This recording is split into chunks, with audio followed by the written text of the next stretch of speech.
بسم اللہ الرحمن الرحیم السلام علیکم ورحمۃ اللہ وبرکاتہ فإن خیر الحدیث کتاب اللہ فخیر الہدی ہدی محمد صلی اللہ علیہ وسلم وکل بدعۃ ضلالہ وکل ضلالۃ فی النار۔ تو الحمدللہ آج ہم قتل ناحق کے اوپر کچھ حدیثیں آپ کے سامنے پیش کریں گے۔ یہ بڑا کرٹیکل سوال ہوتا ہے کہ بھائی جان یہ قتل ناحق کیا ہے، مطلب یہ کیا گناہ ہے؟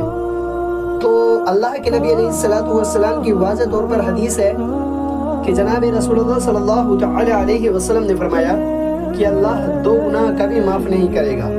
پہلا گناہ وہ ہے جس کے بارے میں اللہ نے قرآن کریم میں بھی فرمایا، سورۃ النساء کی آیت نمبر 48 میں اور سورۃ النساء کی آیت نمبر 116 میں، دو جگہ مالک فرماتا ہے بسم اللہ الرحمن الرحیم ان اللہ لا یغفر ان یشرک بہ، بے شک اللہ اس گناہ کو تو ہرگز معاف نہیں کرے گا کہ کسی کو اس کا شریک بنایا جائے، وَيَغْفِرُ مَا دُونَ ذَلِكَ لِمَن يَشَاءُ، اور اس کے سوا جس کے لیے چاہے گا گناہ معاف کر دے گا، وَمَن يُشْرِكْ بِاللَّهِ فَقَدِ افْتَرَىٰ إِثْمًا عَظِيمًا، اور بے شک جس نے بھی اللہ کا شریک مقرر کیا اس نے بہت بڑا بہتان باندھا۔ تو یہ تو قرآن کریم کی واضح طور پر آیتیں ہیں کہ اللہ شرک کو تو ہرگز معاف نہیں کرے گا۔ اور قتل ناحق کے اوپر بھی اللہ رب العزت نے قرآن کریم میں سورۃ النساء کی آیت نمبر 93 یعنی کہ 93 آیت میں فرمایا، اور جو شخص مسلمان کو مثلاً مار ڈالے گا تو اس کی جزا دوزخ ہے جس میں وہ ہمیشہ جلتا رہے گا۔ اللہ اکبر۔ اللہ نے قرآن کریم میں ہی واضح کر دیا جس نے کسی مسلمان کو قتل ناحق کیا، ناحق قتل کیا تو اس کے لیے بھی ہمیشہ کی دوزخ ہے۔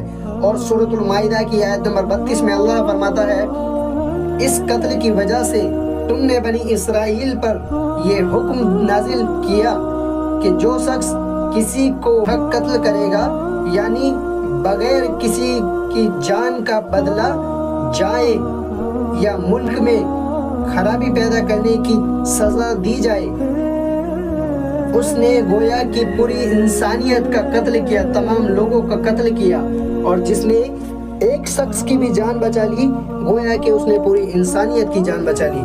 اللہ اکبر۔ اللہ کے نبی علیہ السلام کی ایک اور حدیث آتی ہے سنن نسائی میں، جندب رضی اللہ تعالی عنہ سے روایت ہے کہ مجھے فلاں شخص نے بیان کیا کہ رسول اللہ صلی اللہ تعالی علیہ وسلم نے فرمایا، قیامت کے دن مقتول اپنے قاتل کو لے کر اللہ کے حضور پیش ہوگا اور کہے گا، اس سے پوچھ کہ اس نے مجھے کیوں قتل کیا تھا؟ وہ کہے گا، میں نے اسے فلاں کی حکومت کی خاطر قتل کیا تھا۔ حضرت جندب رضی اللہ تعالی عنہ نے فرمایا، ایسے کام سے بچو۔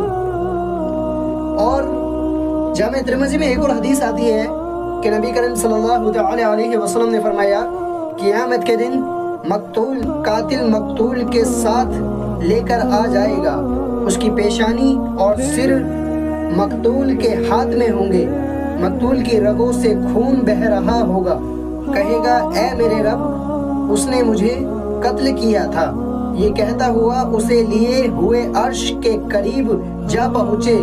راوی کہتے ہیں، لوگوں نے ابن عباس رضی اللہ تعالی عنہ سے توبہ کا ذکر کیا تو انہوں نے یہی آیت تلاوت کی اور کہا کہ یہ آیت نہ رد ہوئی ہے اور نہ ہی تبدیل، تو پھر اس کی توبہ کیوں کر قبول ہوگی۔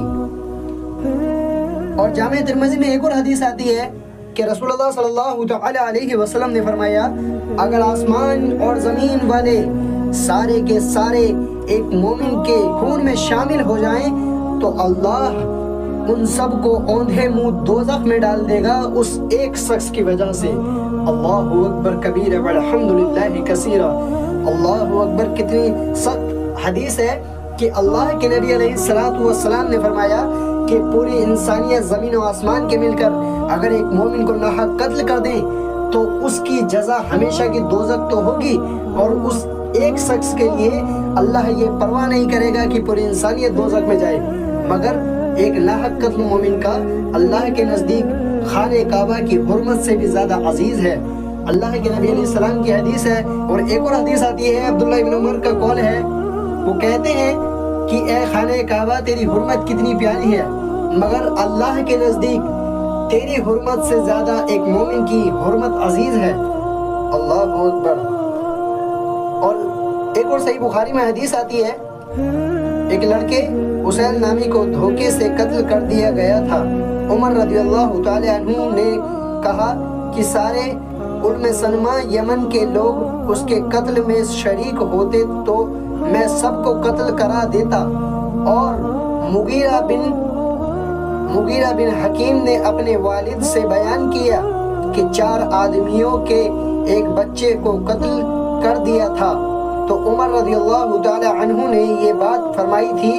ابو بکر, ابن زبیر, علی اور خوید بن مقرن رضی اللہ تعالی عنہ نے چانٹے کا بدلہ دلوایا تھا. اور عمر رضی اللہ تعالی عنہ نے درے کی جو مار ایک شخص کو ہوئی تھی اس کا بدلہ لینے کے لیے فرمایا. اور علی رضی اللہ تعالی عنہ نے 3 کوڑوں کا قصاص لینے کا حکم دیا اور سرینے کوڑے اور ہراس لگانے کی سزا دی تھی. یعنی کہ اس کا مفہوم ہے کہ حضرت عمر ابن الخطاب کے دور میں ایک شخص کو ناحق قتل کر دیا گیا تو حضرت عمر رضی اللہ تعالی عنہ نے کہا کہ اگر یہ پورا شہر بھی, پورا قبیلہ بھی مل کر ایک مومن کے ناحق قتل میں ہوتا تو میں سب کو قتل کروا دیتا اس مومن کے ایک ناحق قتل کی وجہ سے. اللہ اکبر. اور ایک اور صحیح بخاری میں حدیث آتی ہے کہ جناب رسول اللہ صلی اللہ علیہ وسلم نے فرمایا, اول ما یقضى بین الناس فی الدماء. اس کا مفہوم ہے کہ نبی علیہ السلام نے فرمایا سب سے پہلے قیامت کے دن لوگوں کے بیچ خون خرابے کے فیصلے کیے جائیں گے. اور ایک اور ابو داؤد میں حدیث آتی ہے کہ حضور اکرم علیہ السلام نے فرمایا کہ سب سے پہلے نماز کا سوال ہوگا.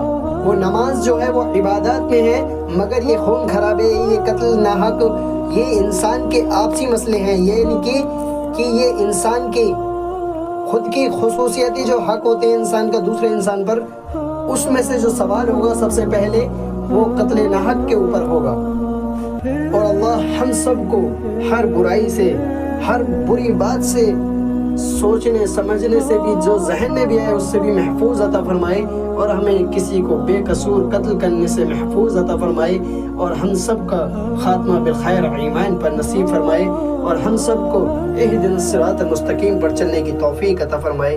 آمین. اللہم آمین. السلام علیکم ورحمۃ اللہ.